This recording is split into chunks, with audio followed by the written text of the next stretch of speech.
Hello, everyone. Sometimes when you're down the pub and you're bored, you could end up chatting about politics. Well, welcome to our world here on Down the Pub, where we'll be chatting about politics for the next hour, and we will be coming back to you regularly with the same vibe.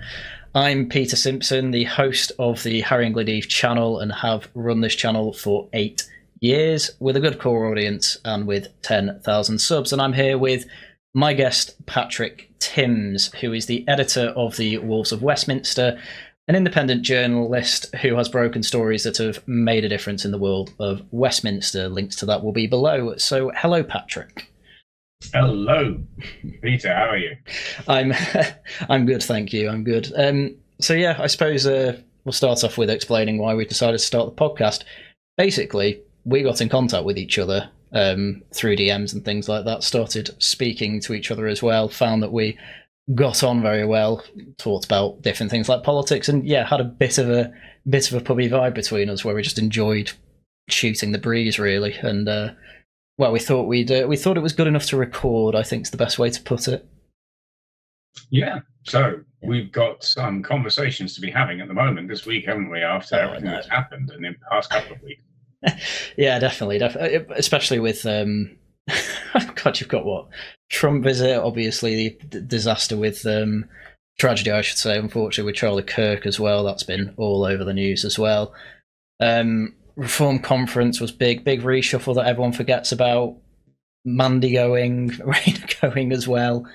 It feels like they came out of nowhere, really, but I suppose when it rains, it pours. So, I suppose, well, yeah. If you'd like some insider info on that one. Mm-hmm. So I was at the Reform conference. I was in the room when Nigel Farage was speaking, because we're accredited press with Reform, and hopefully we'll stay that way. But so they were planning for Nigel to speak at 4 p.m. On that Friday, right? They moved the speech forward from 4 p.m. to 1 p.m.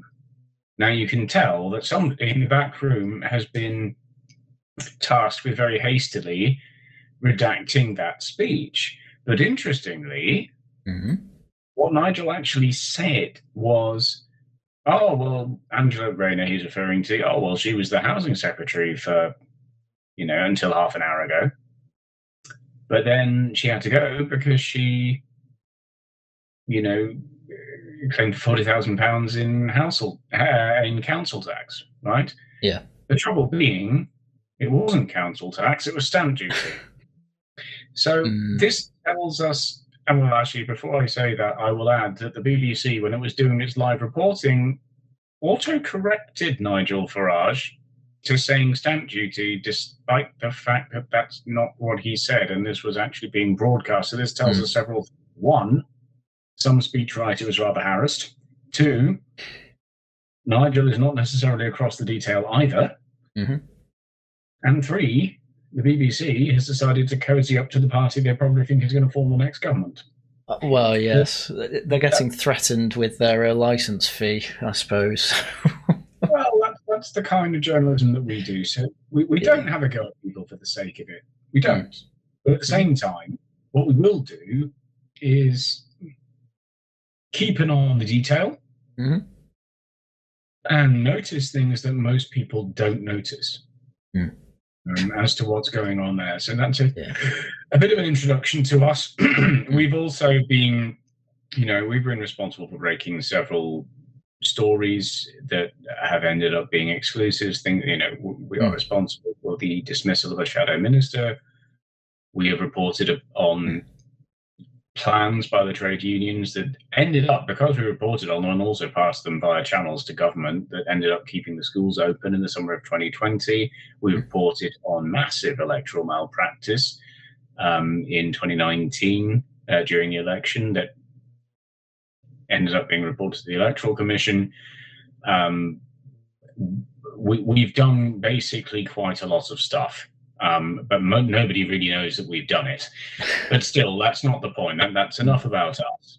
I will. To be honest, I'll say on that point, that's part of the reason we started getting in contact, because it was you noticing me, actually, from my videos, that I have the same kind of eye for detail and things like that. Well, exactly. Yeah. So Yeah. I can generally recognise people who are of that calibre, and you certainly are. Well, So there we are. There you go. We also do broadcast appearances every so often. And it's my hope that Peter will join us there in that capacity at some point soon. So well, fingers crossed for that. Yeah, you might be seeing me on national TV. That'll be a step up for fans of my channel. I'll have to face reveal for about the third time on my channel. Because I've actually privated all videos where I did face reveal. I did one where I played piano and sang Rule Britannia in celebration of finally leaving the EU, but took that down. You see right there, there's already I play the piano as well. Oh yeah, so we have a lot in common. There we are. You see, that's what we do. Yes, but well, I suppose we should get on track with what we were wanted to talk about today, which is the big one. Certainly at the moment, well, there's a few going on at the moment, really, which we're going to get into as well. But it's the Trump visit at the moment, which seems to be once again Trump being very, very happy to be in his, I guess, I say ancestral homeland, but he's actually Scottish rather than English. But it's all Great Britain to the Americans anyway. Really, you've all got British accents, so. Right. Yeah, I mean, he's enjoying himself. The journalists seem to be almost going easy on them, from what I can tell. Yes, I thought that. I thought the press also went quite easy on them as well. There was with that, honestly. So my second language is Dutch, and in the Netherlands they refer to anyone on the British Isles as Engels, which I don't think needs any translation. And I have said to several people, yeah, don't go to Scotland and say that. Well, yeah, well, it's like the Irish as well. If you call them British, they go spare. So or the Welsh for that matter. But what the interesting takeaway from this seems to have been that the president was encouraging our prime minister to use military troops to stop illegal migration. Also highlighting times when they have done that in the US before. But it certainly seems to be a case of him, almost feeling like he maybe has to baby step Starmer through this. You get that sense? Well, you kind of do have to baby step Starmer through that sense, because Starmer's whole mindset seems to be, what does international law say / what does British law say? And he seems to be almost not unaware you can change it, but a very light touch on wanting to change laws like that. Having said that, they are trying to pass they've put in the Hillsborough Law now, which I don't want to sidetrack too much on that, but that seems to be a law that you can just put every previous government to the courts for. Because if you improperly use power, you can go to court. You can say that of every government, and they define it as, they improperly used in that law is defined as serious improper use. What does that mean? Well, you're quite right that it's a deliberate fudge. Yeah. It's a deliberate fudge of both legalese and also political speak. It's designed to enable you to. This is the thing. It's designed to enable you to get away with pretty much whatever you like, while also appearing to be covering all of your bases, despite the fact that actually you're not. When you have these kinds of things going on, I'm going to segue here, but there's a reason for it. Yeah. So, as viewers probably will not be aware, or listeners, I should say, I have a condition whereby I suffer from seizures. I'm going to have to hope I don't go into one while we're recording this podcast. I can take it out anyway. Don't worry about that. Now, so when they brought in the Equalities Act of 2010, which the Blairite, or technically Brownite government, rushed in under Harriet Harperson, as my mum likes to call her, in the early months of 2010, just before they left office. So they brought in this Equalities Act, and one of the things that results from that is that when you apply for a job, you can tick a box that says, I consider myself to suffer from a disability. Okay? Now, I have said this on the airwaves before. You can't actually legislate against discrimination, or rather you can, but that is all you can do. So you can say, okay, you're not allowed to discriminate against the disabled. At the end of the day, if an employer is that bigoted, if they don't want to employ you because you're black or gay or you're disabled or a woman or whatever it is, well, they'll find a reason. You were just picked to the post by a slightly stronger candidate. That's what they'll do. Yeah. So, yes, you can legislate against discrimination, but if you think that means you stopped it, no, you haven't. No. Okay. Well, so this is all about lip service, right? And when we look at, what has been going on in the past week, and I think really various people paying lip service to various causes, it doesn't actually change anything, but the box that's being ticked here is yours. Yeah. Nobody else is. This is the government ticking its own boxes, and I think that's what we're seeing with the government at the moment.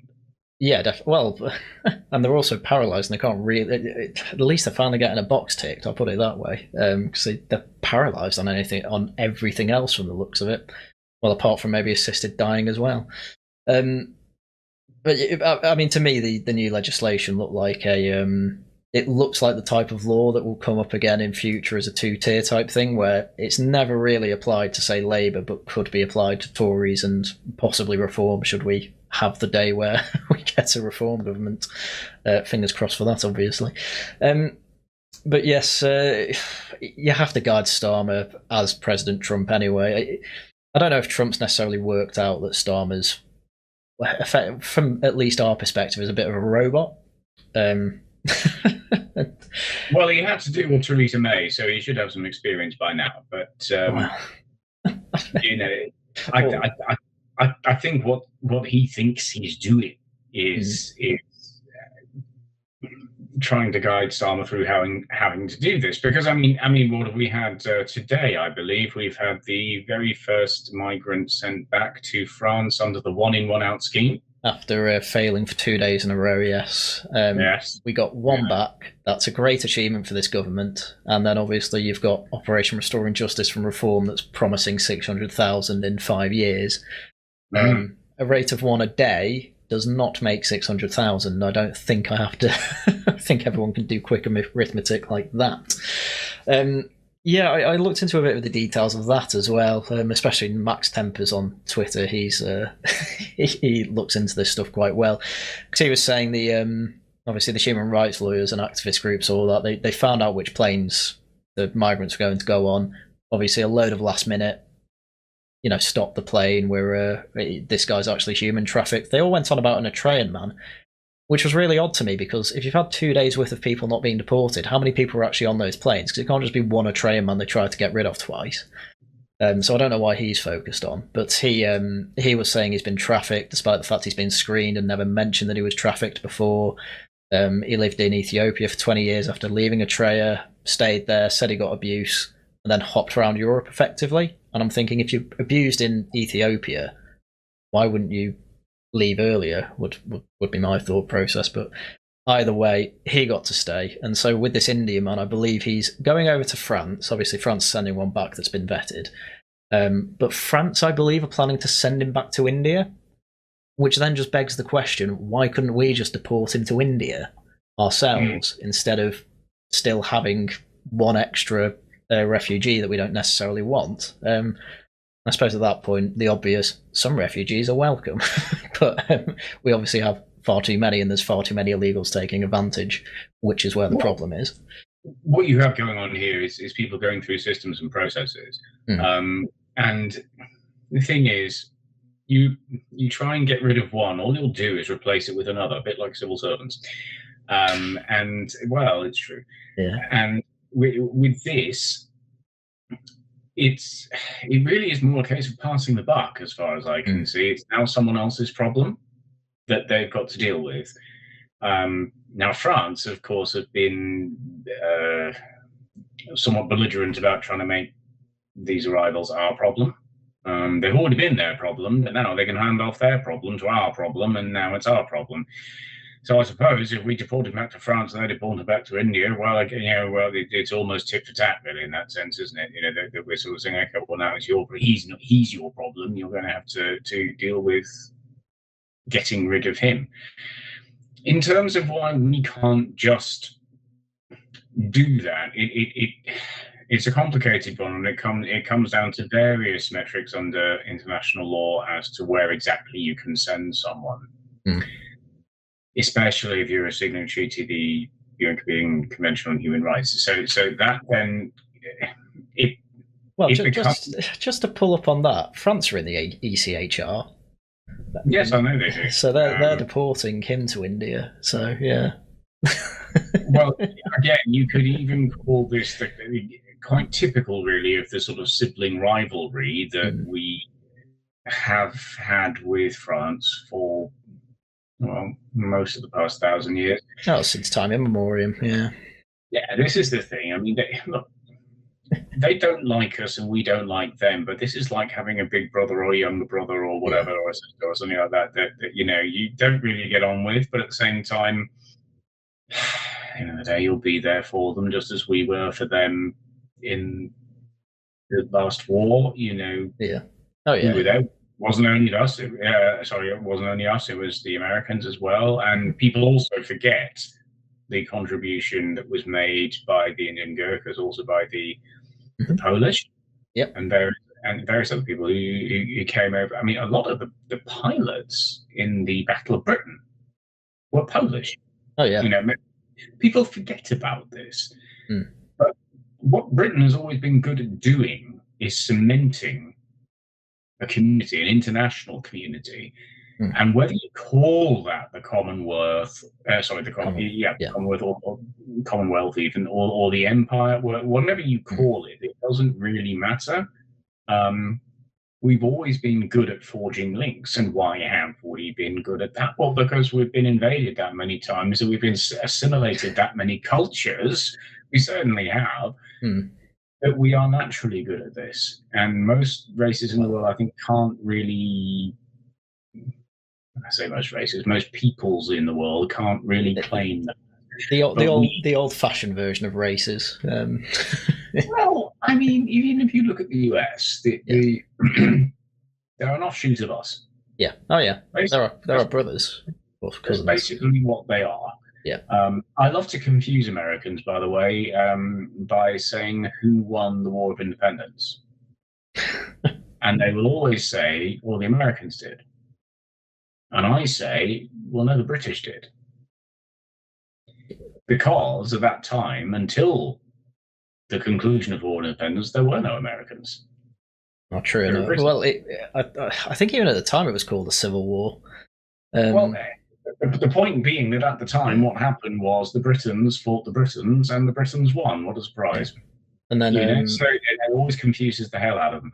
Then in 1912, the Britons won again, burned the White House down. If you look at the other countries that we have, for want of a better word, ceded, because you have the United States, you also have Australia.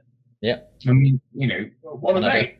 Those are the people we sent there during the era of transportation because we decided they committed some crime or other, which is probably quite minor.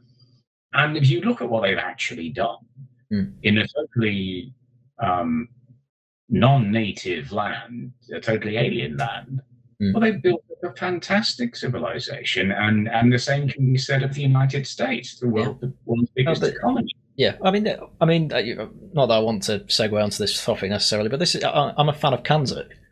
I think we just need to sort out having a whole bunch of left-wingers in charge of all these countries before we get there. But no, I'm a fan of Kanzuk, obviously the Anglosphere in general. It's a whole bunch of civilizations that are good, and maybe as well you could involve Nordic countries, Scandinavia, because they seem to have decent civilizations, generally certainly a very peaceful population, maybe not with Sweden with the grenade attacks they've had over the past few years, but I think they'll be sorting that along with, well, a lot of all the problems that the other countries have had. Every country has a problem with violence at this point, worse than 5-10 years ago, I'd say. Oh yeah, I mean, you look at, again, we stick with the topic of input into our country. I mean, the Danes, the Vikings in general, We are peoples who have known each other and been around each other for a long time. Yeah. And however we've chosen to do it, we've managed to live together, to coexist, and actually to integrate with one another in whatever way. There are also other peoples who, I mean, here's a fun fact about the Dutch. Okay, here's a fun fact. There's a verse in the Dutch national anthem that translates roughly to the King of Spain, I've sworn a lifelong loyalty. Oh, I didn't know that. Which is because the Spanish used to rule the Dutch, right? Yeah.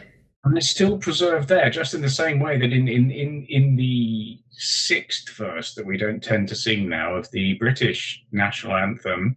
Yeah, you have. You know what I'm going to say, don't you? You have. I'll give you the honour. Rebellious Scots to crush. That one. Yeah, we don't tend to talk about that now. It's my favourite verse. They're all historical artifacts that demonstrate that different peoples have lived around each other in whatever capacity, whether they were coexisting, whether they were conquering each other, whatever it is that they were doing. This has gone on for thousands of years. So there is no point in the kinds of people who say, oh, yes, no, well, you're of one nationality or another, you cannot become of another. I can think of somebody who I won't name in this podcast. Actually, he's Polish. He came over here when he was 8. Do you know what you hear in his accent? Oh, I'd imagine proper English. I don't know where exactly he's from, but wherever he's from, or wherever he's lived, dialect. Stoke, there you go. Yeah. Now, this is no surprise because when the Polish, the pirates and sorry, not pirates, the pilots and and the other people who came to assist during the Second World War, that where they ended up subsisting was around Stoke. Now, where I'm from, in Cheshire, was basically the overspill for that. So there's a large Polish diaspora here as well. Mm-hmm. And this is the result of people who came to assist Britain in its time of need. Yeah. So when people say, now, honestly, there are people you talked about on your channel before who I think perhaps have a different notion, a bit of a different notion. Yes, as whether or not you can become British. Well, I mean, I look at someone like that and I just think he just breaks that mold completely because he is. But he can be both Polish and English at the same time. And that does not mean that he is less of either. Yeah, I can see why you'd say he's not less of either. This is the thing. Everyone then, well, not everyone. People of this persuasion of you can definitely only be one nationality, and if you're of two, you should be to the one where your ancestry is from, whatever.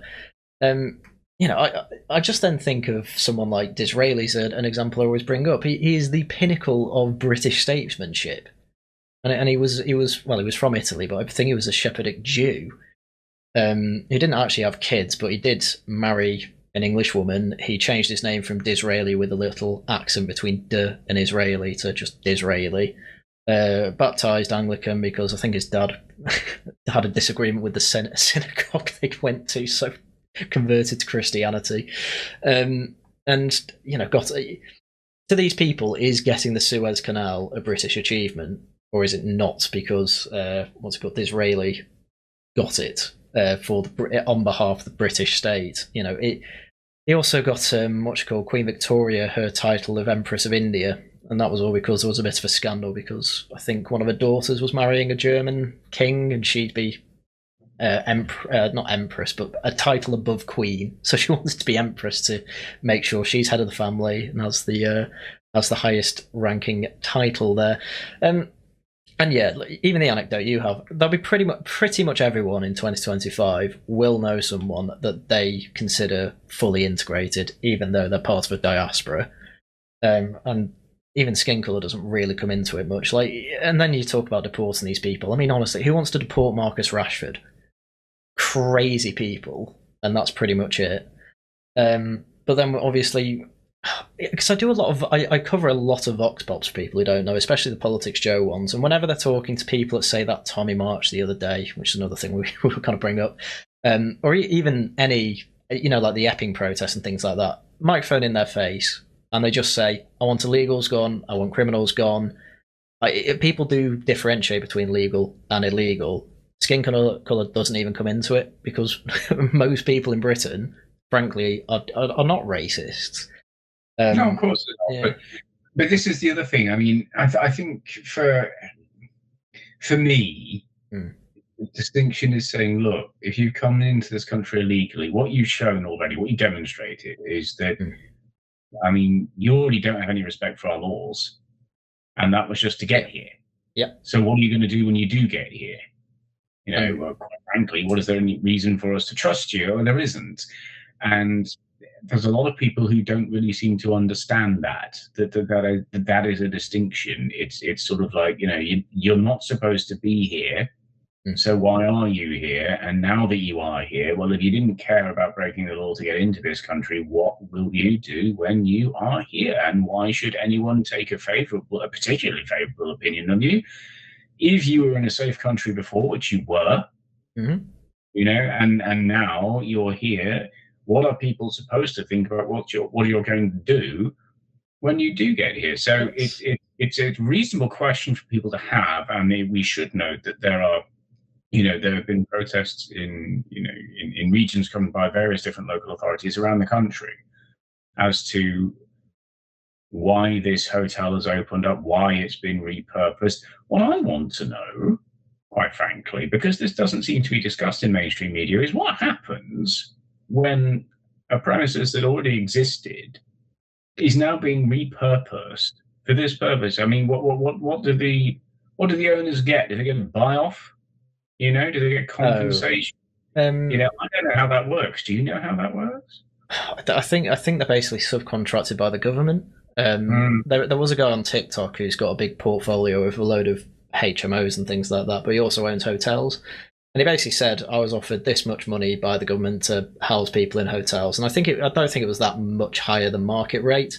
I think why hotel owners go for it is because you're guaranteed the money, whereas obviously if it's to tourism, it's seasonal anyway. And he said, obviously, I didn't do it because I care about the country more, and I don't want these people, when the locals won't want the people housed here, which is true in absolutely every respect. And it's about the only type of NIMBYism that I can deal with.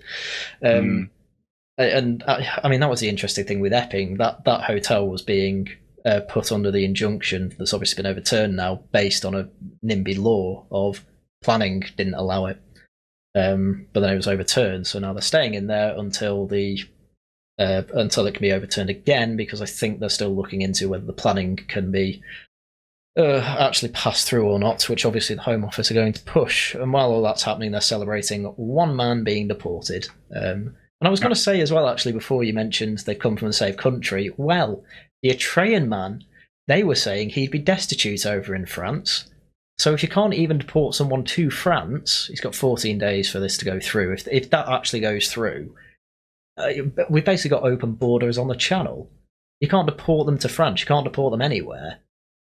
France isn't necessarily the safest in the world, but it is one of the safest, and it's certainly, if the bar's not below France, it's impossible. So yeah, this is still causing all sorts of anxiety with everyone in Britain from the looks of it, and everyone wants the illegals. Well, not everyone. There's crazy people who don't, obviously, but most people clearly want the illegals gone, and nobody's impressed with one person being deported just to get one back anyway. Well, no, but it's very typical of the sort of legalist, if that's what you want to call it, mentality that people like Starmer have. Is this kind of, hey, look at us, here's a success. See, we can do it. Yes, you can once. But the reality is, I mean, I will admit, there are people on that side of the movement who, when you get through it all, really, what's underneath, can all the foreigners just start off now, please, is basically their argument. And it's their underlying philosophy. And I think really what we need to do is move a bit beyond that and start looking at how we, in practice, deal with this situation. Now, the traditional example that is called for is the Australian one, where they just towed boats back. But what it's worth saying is that that distance was very significantly higher, which in principle for us should make it easier. But it also makes it easier for them to try again. Yes, it does. And I mean, even the BBC has reported on people who have not made a successful crossing, saying we will keep trying and keep trying and keep trying to get to Britain. Because, in fact, I remember this from about don't ask me, about 10 years ago, maybe 9 years ago. It was footage, actually. In fact, it was on the BBC. It was footage of people saying, and I'll try not to ape any accents in particular, but if you go to England, they will give you a house. Yeah. Oh, that kind of thing. You know, and the thing is, this footage is out there. You know, people know about this. They're coming because they want what we've got. Meanwhile, we are not even able to affordably house our own next generation. Oh yeah, so it's I mean, because I'm sort of a Zoomer, sort of a millennial. I'm that weird age bracket where I'm in between. Everyone calls me a millennial though, so that lets you know which side of the bracket that's on. I do monitor my TikTok, which I never used to, but my girlfriend loves it and sent me TikTok, so I downloaded it and I got addicted to it. But yeah, every now and then you'll see these adverts of, you know, people traffickers saying, come over, it costs 1,500 whatever to cross the channel, there's a good chance you won't be deported, you get, you know, your food, board, whatever done for you. Worst case scenario, you end up on the Bibby Stockholm when that was going, and even that was basically a Premier Inn, though everyone said it was basically a concentration camp, which obviously it wasn't, because we saw pictures inside. There was a pool table, games room, you know, it was good enough for people who worked on oil rigs. It's going to be good enough for people who've come here illegally and should not be here, obviously. Well, it's interesting, actually, because you say that this person was said, oh, I'll be destitute. And it's like, well, given what you will have had to pay to get here to begin with, if you're destitute, that's why you're destitute. Yeah, well, I've told people this before. How the way human rights lawyers seem to work is, they'll throw out about 20 different defences and hope one sticks. The famous one I always remember that everyone cites is that chicken nuggets one, and nobody seems to ever mention that the chicken nuggets thing was actually rejected. And it's this is an audio recording that I can see you. Please put your arm down. That does not look very good. Well, it's audio, isn't it? But for those listening, it looks like I'm doing a Musk salute. But anyway, never mind that. But as I was saying though, the chicken nuggets thing, that's not what actually went through. What kept him here was just that his son was here. The fact that he didn't like chicken nuggets, that was actually just rejected. It's just, well, your son's staying here anyway, so you should stay here, so he has a right to a family. So well, family reunification, I mean, look, if I were interpreting that law, what I would say is, well, why don't you both go then? Well, I think I can't remember the American that said it, but he was asked, what are you going to do if there's like family here? And he says, well, you can just deport whole families. Yes, so, yeah, that's kind of what I'm suggesting. Now, because I remember interviewing Nigel Farage about this. I asked him what he would do on day one if he became Prime Minister, because if you think about it now, Sir Keir Starmer, you know, this is one of the things he said that he actually stuck to, which is that we will abandon the Rwanda quote unquote deterrent thing on day one, and in fairness, they did. Yeah. Big mistake. So, in the context of that, I asked Mr. Farage what he would do as Prime Minister on day one. And he said, begin repealing the Human Rights Act of 1998. Damn. This is an interesting one because there's actually a whole framework of legislation that needs to be got rid of. Yeah. And you've got the Equalities Act, you've got the ECHR, all of that. But I found it interesting that was what he said when asked the direct question, was HRA 1998, get rid of that. Yeah. He was also, I will say, careful to say, begin the process of doing that. So I was going to say, that doesn't sound like something you can do on day one. No, of course not. Yeah. And I was being a typical journalist and asking him that question in that way, but that was what he said. So I found it interesting that that's his answer is so that's number one. That's number one. And of course, they've already got their program, which originally I have to say was a David Cameron idea of the British Bill of Rights, right? So they've got that going on. Well, they haven't yet, but they want to. But so it's just an interesting soundbite that to hear that is his number one, because really it could have been any of them, but that is his number one. As you say, it's got a whole legal framework around it. The Human Rights Act really is the core, and it's something that I've been quite skeptical. Well, not skeptical. I want to get rid of it as well for years. And it's a point that has been brought up to me before by people who know better about these things. But yeah, the Equalities Act depends on it. You've got all these laws that depend on it. And so I think eventually, Zia Yusuf's talked about this as well, I think that they probably are going to have a Great Repeal Act, which we have had before. And you can probably get in the process of that day one with very good planning, which, they either have 1 year to plan, or much more likely, they've got nearly 4 years to plan. Well, 1832, maybe even 1834. I can't remember which one it is now when we had a Great Repeal of existing. David Starkey loves to mention it all the time as well. It's his pet project. Well, this is the thing. The thing with Starmer is I don't think he ever actually expected to become Prime Minister, if I'm being honest. I think when he was elected to office, he was expected to be a bit like a William Hague figure, if you look at the other side of the coin, or a Duncan Smith figure, who was supposed to be an interim leader. Now he's Prime Minister. Yeah, do you know why he became an MP? No.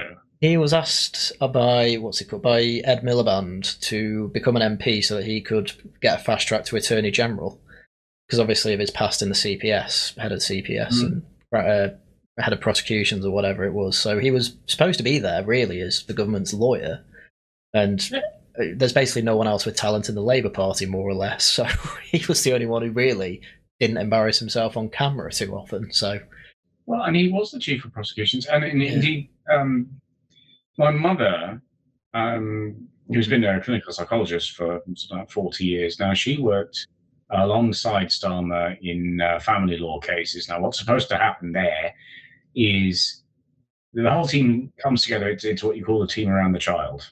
This is usually when you have parents fighting over the kids. Yeah. This is usually when that's going on. And what she said about him, as long as I keep everything anonymous here, what she said about him, this is during the Labour leadership election, and there were still, I think, the three of them left. It was him, Lisa Nandy, and Rebecca Long Bailey, I believe. Yeah, I think she lost it. She said of him, around him, nothing happens. He's got no ideas. He's a very good prosecutor, but he doesn't actually come up with any solutions. And I think when I look at it now, this is 5 years ago.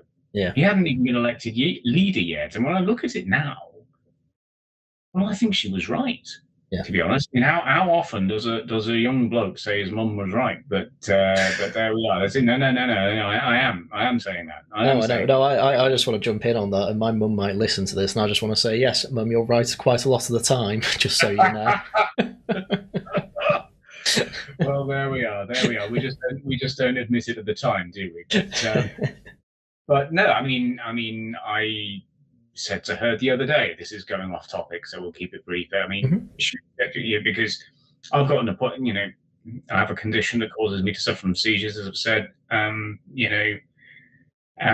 I have an appointment for neurology where that would be at Royal Stoke. And I said, well, I can drive, Mum. And she said, no, you're not doing that. Yep. Yeah, fair, yeah. And she's 80 now. She can't. Yeah. She just can't go that far. It's not even a case of her driving. She just can't, she's practically housebound. And she said, look, I worked for them or with them for years and years and years, and they do have a facility to have that transferred to Leighton Hospital, which is in Crewe. Now that I can drive, that's 10 minutes. I can do that. And I didn't believe her. And then I rang them up and said, look, can we move this to late? And then they said, oh, yeah, we can. It's only a week later. Mm. So when I was on the phone to the other day, I said, Mum, turns out you were right. They love hearing that as well. They love hearing that. Well, these are the real stories, right? Yeah. When we talk to people, I think there are a lot of podcasters out there who you wouldn't believe was anything other than AI generated these days. But these are real stories from real people, and that's what we intend to convey. Well, exactly. Well, yeah, we've got a Down the Pub vibe, hence this is hopefully going out at a weekend. Yeah, but I mean, on top of all that, while we're talking about, I mean, actually, that's an interesting point about Starmer. How you say he's very not unconventional. What's the word I'm looking for? But he's not controversial at all. And whenever he's asked about his personal life, he just doesn't have answers. He doesn't even dream. What's your favourite book? Don't really read. Okay. I mean, so what's interesting there is, I'll tell you what, I'm gonna have to segue this one. It's all right. I think there have been. I mean, Jeremy Corbyn kept his wife out of public life when he was Labour leader, which I think was. I don't often say this, but I think was the right decision by Corbyn to do that. Yeah. There have been other people. Other prime ministers whose spouses, have just sort of stepped aside and stayed where they are, which I think is the right thing to do. I mean, if you look at now, well, here's one example. I remember Theresa May, I think it's fair to say, disaster of early 2019. She was trying to get those meaningful votes through, which everyone is usually obviously in journalistic terms described as meaningless votes, because that's exactly what they were. But her husband, Philip May, turned up in the Commons gallery. Right. He did.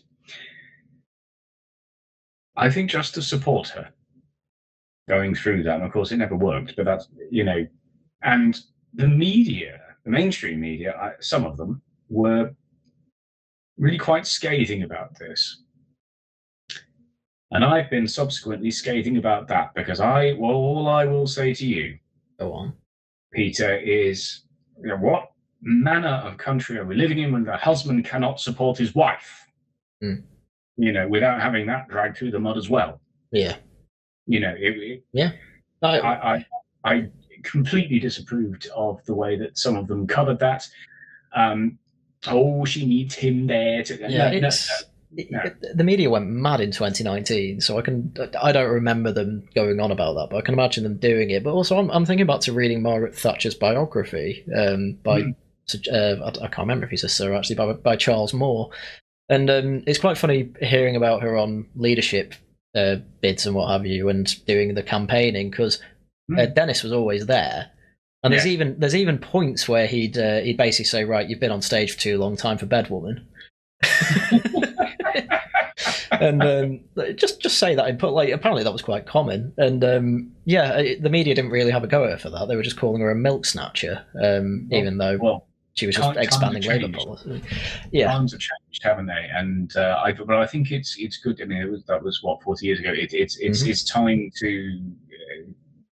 It's time for us to reflect, I think, on what the role of a political spouse is, and what we can say offset here is that, his wife's largely, stayed out of the picture. That's good. That's what's supposed to be the case. Yeah. But I think we got onto this because, has he got any ideas? No, the thing is, when Rishi Sunak called that election, now we have to remember this is a man who was just as comfortable being, a big tech entrepreneur in California as being the Prime Minister of the United Kingdom. He has strong US links. I think when he called that election on that date, especially given that it was, messing it down, shall we say, with rain. Yeah. I mean, it's not the ideal time to call that announcement, is it? No. But why did he do it? Because when doing it on that date, it would mean it would coincide with the 4th of July, which, of course, in the US is Independence Day. And I think for him, he'd already worked out his goose was cooked. Yeah. And for him, I think that was his Independence Day from this goddamn job. I've actually got I made a whole video on an alternative theory as to why he actually announced it on that day. Do you remember the whole Afghan scandal where it's turned out that which one? Well, quite. They secretly brought over 100,000 or so Afghan refugees and their family and hid it from everyone. You know how there was a court injunction, super injunction, to keep that quiet? Yeah. That was due to be overturned, I think, just after the election date then, and they only found out about it. That it was either the same day or the day before they found out. And I did a whole video and a whole timeline on it, so it was even shared by, I think it's Andre Walker of Talk TV, even he found the video. So, because of that, I think...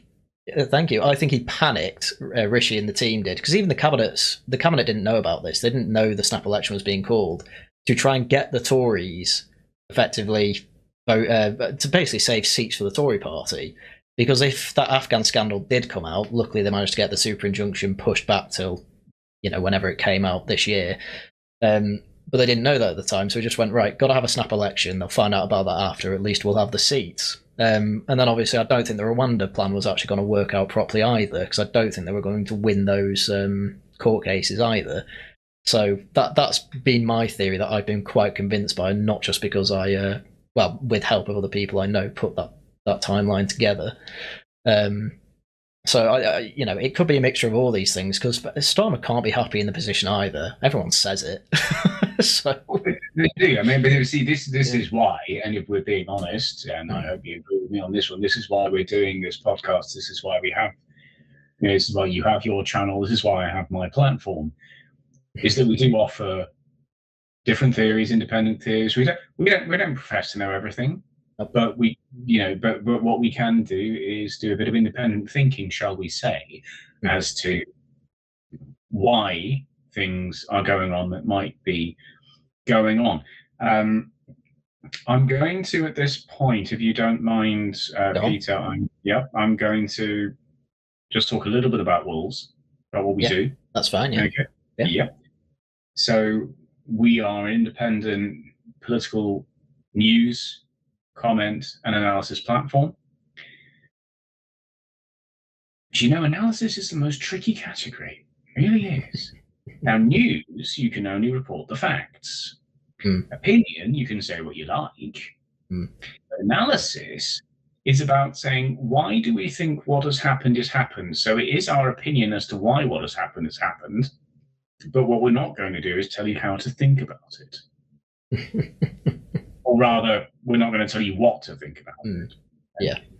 It's quite a tricky one. And when we do podcasts like this, in fact, really, to me, it is the same category. Yes, you will get opinions out of it, but really, we're not here to tell you what to think. We're telling you how. We're here to help you with how to think.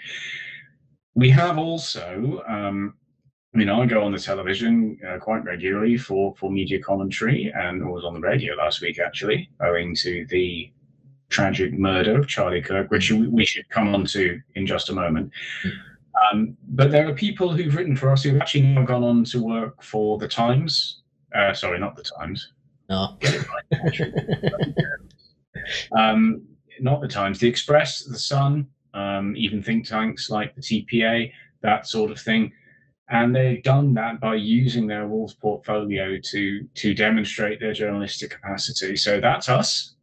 And we're quite happy for new writers. In fact, we would very much enjoy them, and perhaps one day they will join us as well. But there we are. So that's a bit about us. But shall we now move to? I would say, actually, before we do that, we've been responsible for the removal of a shadow minister. Yeah, you can show that off. Wow. We've been responsible for keeping the schools open in the summer of 2020, exposing Lord's plans with the trade unions. Got rid of that. We've been responsible for exposing the fact that the Cabinet Office was talking to Black Lives Matter. Oh. We've exposed the British Polling Council, branding the entire, a quarter of the British electorate as far right. That's a complex story, and I would need to get into that in more detail. We don't have the time. What have we also nip at the heels, though. I mean, we're kind of Reform UK friendly, but at the same time, when they put out that 12-page Britannia cards thing, which is basically we miss our rich friends and their dinner parties. Right. We pointed out that they didn't mention the self-employed at all when it came to giving the money to minimum wage employed people. It was clearly an OS moment when we talked to them about that. So, look, we are impartial. We will just deal with whatever is going on. Yeah, sure. But we are looking for young aspiring journalists and indeed older aspiring journalists. One of our most regular contributors, he's 73. Oh, there you go. We've got 21-year-olds, we've got 73-year-olds. We don't care. We're not interested. So we value the experience. We also value the youth and ambition and all that kind of stuff. So that is a bit about us. But as I said, sorry, we should now come to the topic of Charlie Kirk.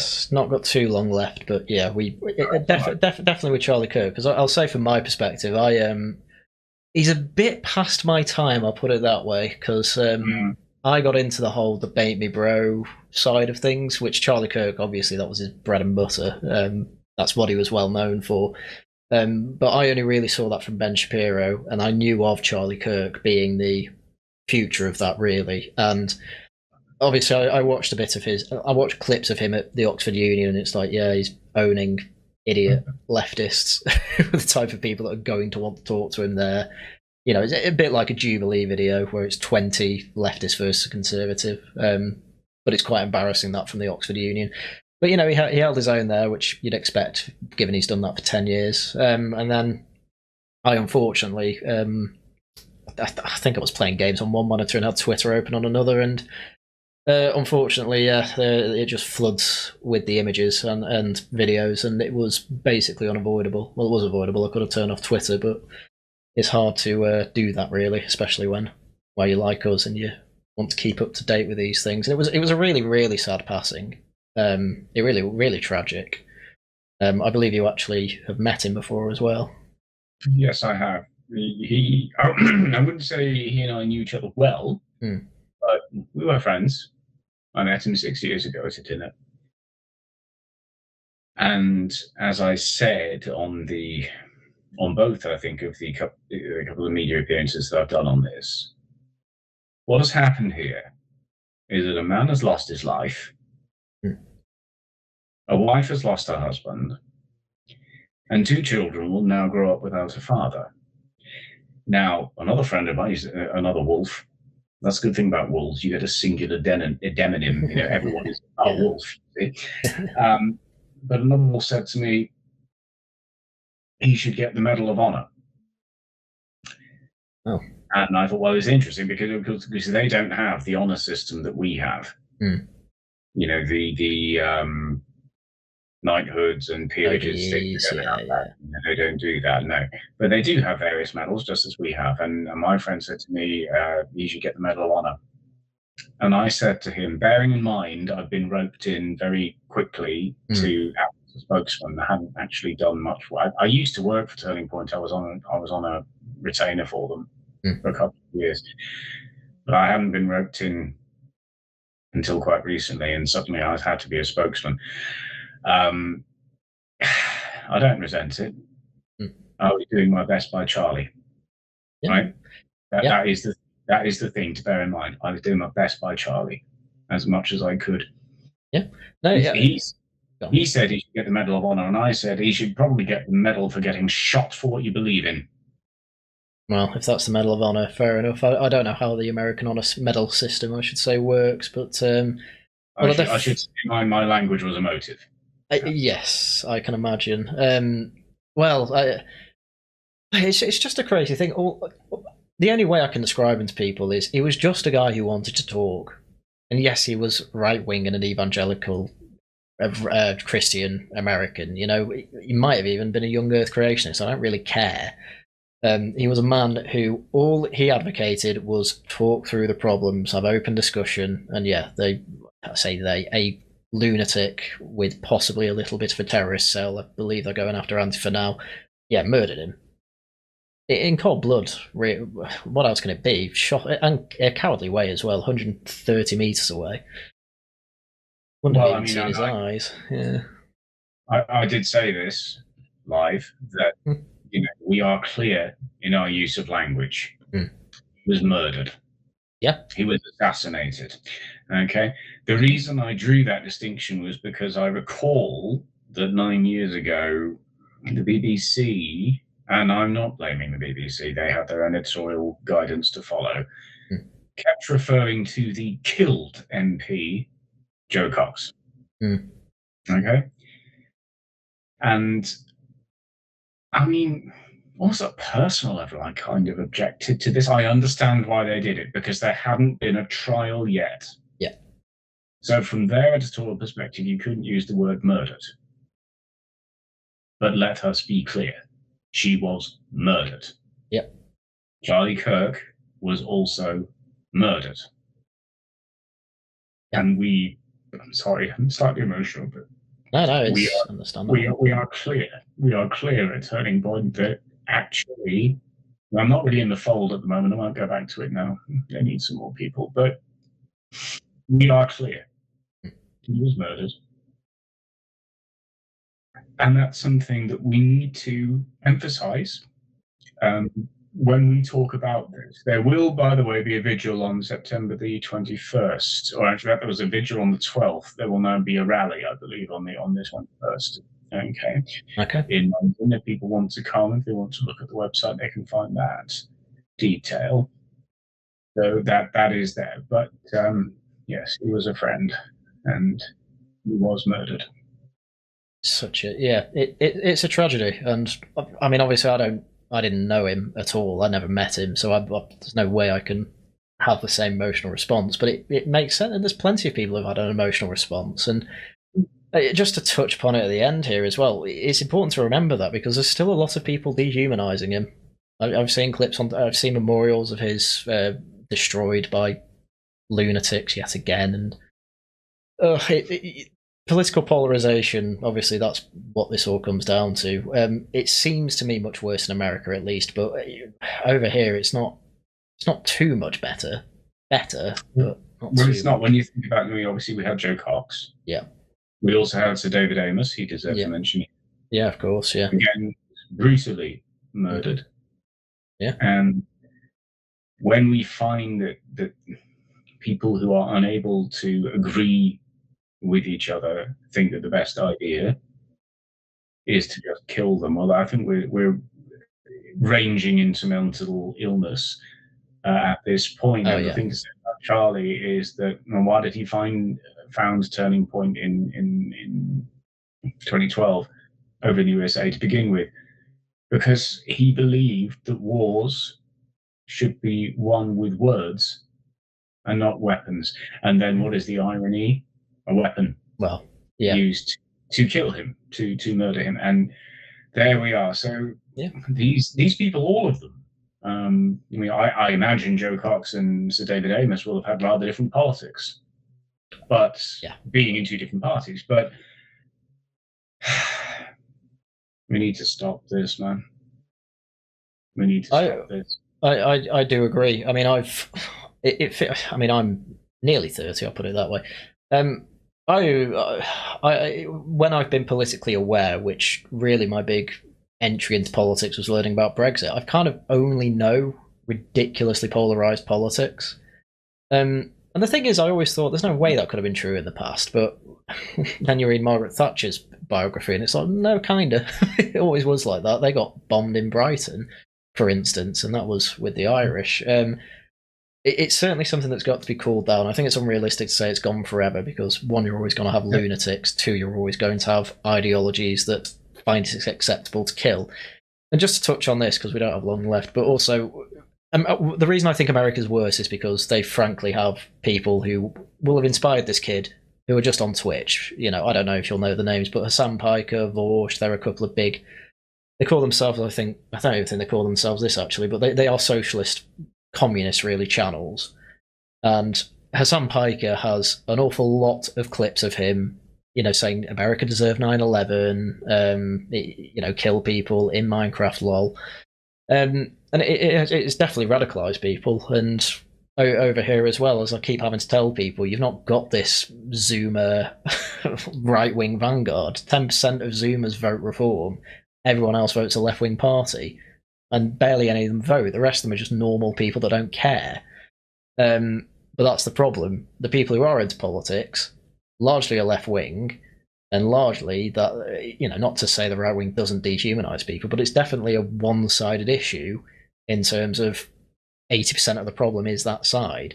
I see it on our side, no doubt, but nowhere near as much and nowhere near as justified. I can't imagine someone on the left being murdered like Charlie Kirk was, and the right. I reckon the right would ignore it rather than celebrate it, is the way I'd put it.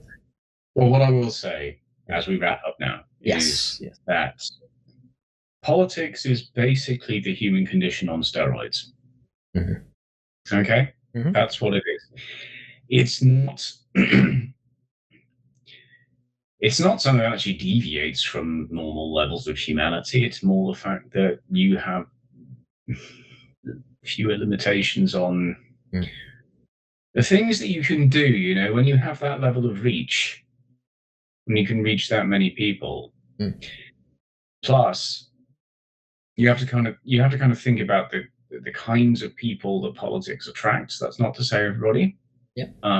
But yeah, typically it's going to be the power hungry. Yeah. You do get some better ones. I mean, the MP for my constituency for many years was Gwyneth Dunwoody. She was Labour. Mm-hmm. And she was widely recognised as being, whatever you thought of her party, including during the Blair years, she was there until 2008 or something like that. She was a very good MP, and she listened. This is also one of the reasons why I oppose sort of alternative vote or proportional representation. Keep FTP, yeah. Because how on earth are you going to tie an MP to their constituency just as they should be? But she was a very good MP. But certainly politics does attract people of a certain nature, and I think we can go into this on the next episode. Yes. But what I will say is, I will shut up in a second. Honestly, I will. It's all right. That the analogy I've used before is that it's like a black hole. A black hole has a very strong center of gravity, obviously, and when you fall into a black hole from an observer's point of view, you change, your image changes. You never finally see them as they actually cross the event horizon, but that's what politics is like. And what I would say is, the closer and closer they get to the center of power, the less and less they look like the person you knew. Well, I imagine politics affects people like that the most. I mean, I know, I do have a friend who, I won't go too much into detail. I know people who, are very fake to begin with. They haven't necessarily gone into politics, but they've gone into certain crowds, we'll say, and it's become quite clear that they'd rather have that fake persona than be the one that you necessarily knew in the past. Well, the thing is, you learn how to play the game. Yes. Oh, yes. Westminster is no better than Hollywood in that sense, and in another sense also that, basically if you're fit, you'll get somewhere. Well, quite, but seriously, you don't even have to be that talented. No, my channel has gone thermonuclear on untalented people. So, but I think I'll leave that comment there, and I think we will wrap it up there. So, as mentioned, everyone, link to Wolves of Westminster, their website with all their articles, is linked down below, and I suppose with that we'll say goodbye. So thank you very much, Patrick. Thank you very much. All right. Let's speak again. Right, until we speak again. Right, with that, thank you very much for watching, and until next time, goodbye.